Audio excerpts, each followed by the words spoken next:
नमस्कार दोस्तों, मैं मेरे चैनल को बहुत बहुत स्वागत है। आज मैं बात करने वाली हूँ 2025 इस महाकुंभ के बारे में, जिसका योग 144 साल बताया जा रहा था।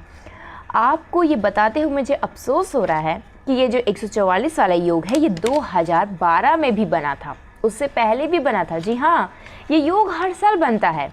ये लोगों को उत्साह बुलाने का तरीका था एक नया, कि लोग आएँ और गंगा में स्नान करें। लेकिन इस उत्साह और इस भीड़ की वजह से कितनों ने अपनी जान गंवा दी। मुझे बताते हुए ये भी दुख हो रहा है कि प्रशासन ने इस चीज़ को छुपा के रखा था। जी हाँ, एक तो त्रिवेणी संगम में हादसा हुआ सोते हुए लोगों के साथ, उसमें बताया जा रहा 30 लोग की मौत हुई है। लेकिन मैं आपको बता दूं कि एक न्यूज़ चैनल ने इस चीज़ का खुलासा किया, वहाँ के लोगों ने खुलासा किया कि बस त्रिवेणी संगम में नहीं, झूसी की तरफ भी बहुत लोग मारे गए हैं। इतने जूते चप्पल, इतने रेंटी कार्ड, लेकिन उनके बॉडी का पता नहीं है। कोई माँ अपने बेटे को खोज रही है, कोई बीवी अपने पति को, और कोई पति अपने बेटी और बीवी बच्चों को खोज रहा है। कोई कह रहा है हॉस्पिटल में एडमिट है, तो कोई कह रहा है शायद वो चले गए हैं, मर गए हैं, ख़त्म हो गए हैं। लेकिन अफसोस, उनकी बॉडी कहीं नहीं दिखाई दे रही है। वहाँ के लोग का कहना है कि लोग डेड बॉडी के ऊपर चल के जा रहे थे। अफसोस हो रहा था, हम मना कर रहे थे कि चल के मत जाइए। जिस गंगा जी के बगल में ये सब हादसा हुआ, वहाँ लोग पानी के लिए तरस रहे थे।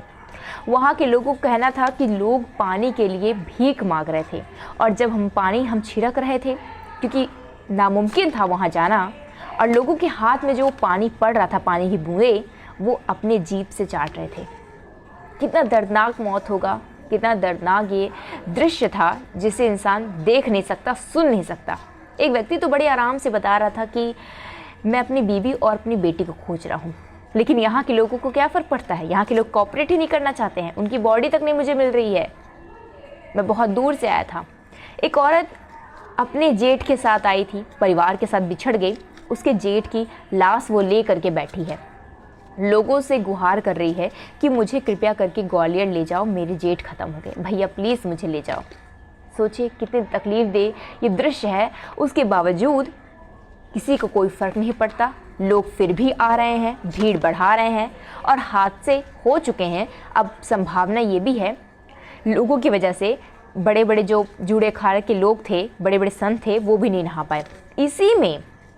इसी में आपको बता दें हम कि अभिमुक्तेश्वरानंद, जो बहुत बड़े संत कहा जाते हैं, वो उन्होंने पहले भी राम मंदिर में विरोध किया था कि अभी राम मंदिर पूरी तरह से निर्माण नहीं हुआ, आप इसका उद्घाटन नहीं कर सकते हैं। लेकिन उनकी बात नहीं मानी, और वो गुस्से में शंकराचार्य नहीं आए। चारों शंकराचार्य ने रद्द कर दिया इस चीज़ को। तो ये जो शंकराचार्य हैं अभिमुक्तेश्वरानंद, इनका कहना है कि ये चीज़ क्यों छुपाई गई? मैं खाना खा लिया, मुझे पाप लगेगा। आप लोगों को शर्म आनी चाहिए, इस प्रशासन को शर्म आनी चाहिए कि ये बात छुपाई गई कि कितने लोग ख़त्म हुए हैं। उनका गुस्सा फूटा योगी आदित्यनाथ के ऊपर। बहुत कुछ वो बोले, बहुत कुछ वो सुना रहे हैं लोगों को। और आपको बता दूँ ये भी कि 2012 और 2013 में जो प्रशासन व्यवस्था था, मेला प्रभारी था, वहाँ में महामंडलेश्वर स्वामी प्रबोधानंद गिरी महाराज जी का कहना है कि 2012 या 13 में जो आजम खान सपा थे, उनकी जो सपा के नेता थे, वो जो मेला प्रभारी थे, उनकी बदौलत उस टाइम सब कुछ ठीक था।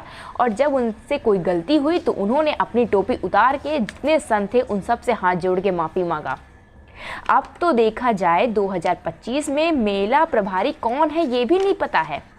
इस चीज़ को लोग ने कहा कि आप फिर से दोहराएं। उनका कहना था साफ साफ कि वो मुस्लिम होकर के उसने संतों से माफ़ी मांगी कि व्यवस्था ठीक से की जाएगी, अगर मुझसे गलती हुई है तो माफ़ी मांगी। लेकिन यहाँ पे मेला प्रभारी का कुछ अता पता नहीं कि कौन है।